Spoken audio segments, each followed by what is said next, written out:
on voyait Nandon dans une posture des plus macabres, en train de recevoir de l'argent du chef de l'État, mais avec une position particulière. Et tel un véritable voleur, un gangster, un brigand.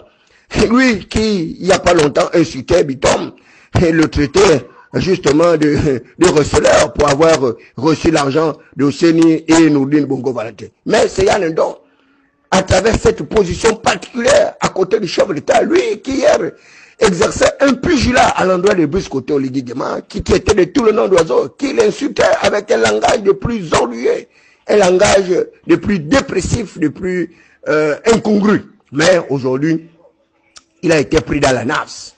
Et cette vidéo que lui-même dit a fuité, parce que nous avons même eu du mal à reconnaître ce personnage lugubre tel un ogre.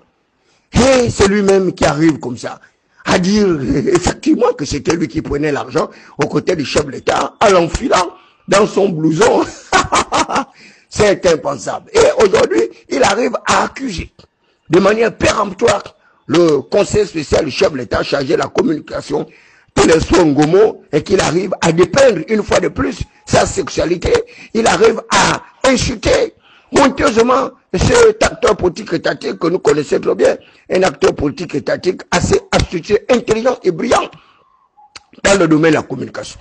Comme Yann Ndong aurait pu penser un seul jour que cette vidéo n'allait pas fuiter, lui qui arrivait justement à décrier ce genre de méthode qui consiste presque en une espèce d'avanie, une espèce de corruption à l'égard de ces personnes. Et Yann Ndong aurait dû comprendre que lorsque le chef de l'État reçoit les personnes, eh bien, il arrive à payer le taxi. Et c'est valable pour tout le monde. Que vous soyez membre de l'opposition, que vous soyez membre de la majorité, de la société civile et autres. Et Yann Ndong, qui avait juré Mordicus, désormais soutenu l'action du chef de l'État, se trouve aujourd'hui embarrassé. Alors que tout le monde avait vite compris que Yann Ndong a fait un virage à 190 degrés Celsius.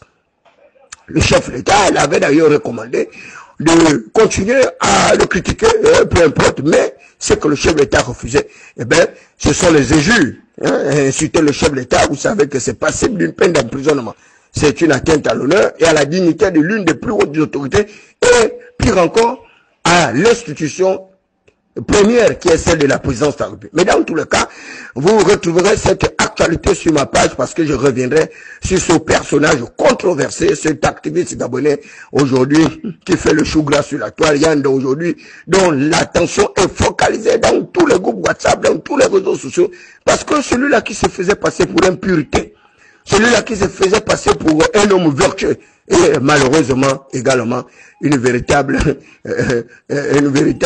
bécune, un activiste des plus rétrogrades, un activiste, comme je le disais, des bas quartiers malfamés, de nos faubourgs, des quartiers déscolarisés, analphabètes. Et d'ailleurs, vous voyez bien le langage de Yann Ndong. Il est loin d'être un langage académique, un langage d'ingénieur sorti des universités de Cambridge, d'Oxford, de Sorbonne, et que sais-je. Même les universités de Paris, un ou deux, bref. Mais dans tous les cas, eh bien, Yann Ndong s'est pris dans le pinceau. Et les chiens sont retournés vers ceux qui les avaient vomis, disait un proverbe vrai. Et là, tu l'avais, c'est une fois de plus, vautré dans le bourbier. Tout à l'heure, vous me retrouverez encore à l'émission Atmosphère à partir de 18h. Je consacrerai cette émission particulièrement sur ce personnage controversé de notre système macro-politique, économique et social. Merci de votre bien-aimable attention. Vous étiez là à l'émission Atmosphère matinale avec le prince Adouma David Mberakouma, le minotaure de la baie de Cochon, la voix des sans-voix, la cristallisation des aspirations légitimes du peuple souverain, frappé du sceau du savoir et l'onction de la faculté.